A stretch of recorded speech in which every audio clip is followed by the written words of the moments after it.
Mami, Yapi, cara buat pempek crispy gimana ya? langsung eksekusi, mari sini. Kita menggunakan kulit ikan tenggiri dan juga daging merahnya yang dimix menjadi satu. Ini dagingnya, ini garam serta gulanya, telurnya.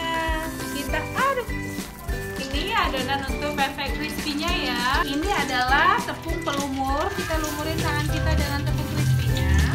Ambil adonannya, lalu kita cubit-cubit dan lemparkan adonannya ya. Kayak gini ya. Kita cubit-cubit, terus kita tipiskan saja seperti ini. Oke. Untuk penggorengan pempek crispy dilakukan secara 2 kali. Kita goreng dulu setengah matang. Setelah dia ditiriskan, kita goreng lagi hingga dia crispy. Ini ada 2 sistem pengguntingan. Yang pertama, kita gunting putus ini. Yang kedua, berbentuk jari, tidak putus. Goreng ya di api yang panas. Warnanya udah kecoklatan dan sudah bisa kita angkat. Papin! Iya, Mi. Ini pempek crispy-nya udah jadi. Kira-kira mau Mami spill resepnya nggak ya? Komen di bawah ya.